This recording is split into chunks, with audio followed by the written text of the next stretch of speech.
Sir, आज थाना समाधान दिवस खिसराहा में लगा हुआ। सर, कुल कितने मामले आए और कितने मामलों का निस्तारण हुआ?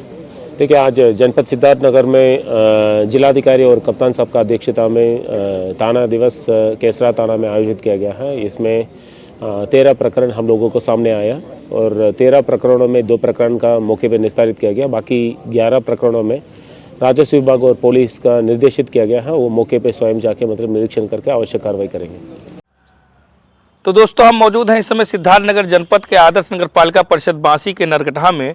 आपको बताना चाहेंगे कि हमारे पीछे आप देख सकते हैं काशीराम आवास है और इस योजना को बनाने के लिए मायावती शासन में काशीराम आवास योजना अंतर्गत इस आवास को बनाया गया था। आपको बताते चले विगत 15 से 18 साल हो गए तकरीबन, लेकिन अब तक इस पर किसी तरीके का किसी को कोई लाभ नहीं मिला था और ना ही ये आवंटन हुआ। जिला अधिकारी सिद्धार्थनगर डॉक्टर राजा गणपति आर द्वारा इसका निरीक्षण किया गया और उनके कदम जब यहाँ पड़े तो इसका कायाकल्प हो गया। आपको बताना चाहेंगे कि जिला अधिकारी द्वारा बताया गया कि यहाँ पानी की टंकी नहीं है, जिसके कारण से पानी की सप्लाई नहीं हो सकती है। तो नगर पालिका को करोड़ों रुपए का बजट दे के पानी की टंकी बनाना और यहाँ पे पानी वाटर सप्लाई की सभी ब्लॉकों में, जितने भी ब्लॉक बने हुए हैं सभी ब्लॉकों में वाटर सप्लाई की व्यवस्था सुनिश्चित करने के आदेश दिए गए हैं। सर, बांसी में जो है काशीराम आवास बना हुआ सर, वो काफ़ी सालों से किसी को आवंटन नहीं हुआ सर, कुछ उस पर कार्रवाई होगी सर? जी, बांसी की तहसील का जो काशीराम आवास है, कुल आवास 392 आवास था। तो 2011 का प्रोजेक्ट था, तो उसके बाद तो किसी का आवंटन नहीं हुआ।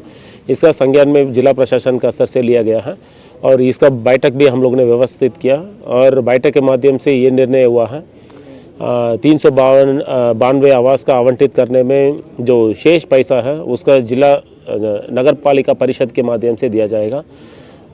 प्रमुख समस्या उधर है पानी टैंकी बनना है। तो पानी टैंकी बनने के लिए हम लोगों ने प्रस्तावित किया है नगर पालिका परिषद का। तो कुल 1,40,00,000 नगर पालिका का स्तर से मतलब खर्चा होगी और वंस पानी टैंकी बनने के बाद उसमें हम सबको आवंटन होने का कार्रवाई भी जल्दी से जल्दी करेंगे। बताइए, और मैं दिखाना चाहूँगा कि ये पटेल नगर का नाला है और इस नाले से पटेल नगर के पानी बाहर निकलता है और बाहर जाके बड़े नाले में कनेक्ट होता है। आप देख सकते हैं कि कहीं ना कहीं लोग अपने फायदे के लिए इस नाले को चौक कर दिए हैं, बंद कर दिए हैं और ये पूरा नाला पटेल नगर का नाला भटा हुआ है, बंद है, जिससे आगे चल के बरसात में जन समस्याएं खड़ी हो सकती हैं। लोगों को बीमारियों का सामना करना पड़ सकता है और गंदे पानी से खाना पानी का बनाने का भी सामना करना पड़ सकता है, क्योंकि पाइपलाइन भी बिछ रही है। आपको बताएंगे कि ये पूरा नाला भरा हुआ है और बांसी के अधिशासी अधिकारी इस पे ध्यान नहीं दे रहे हैं और ना ही बांसी के जनप्रतिनिधि इस पे ध्यान दे रहे हैं। लेकिन आदर्श नगर पालिका परिषद बांसी की इस लापरवाही को जिलाधिकारी महोदय ने संज्ञान में लिया और देखें क्या कहा जिलाधिकारी महोदय ने। सर, बांसी में बड़े नाले सब भरे हुए हैं, साफ सफाई व्यवस्था नदारत है, जिसके कारण से जल जमाव की स्थिति बन जाती है सर नगर पालिका में। सर, उस पर क्या कहा?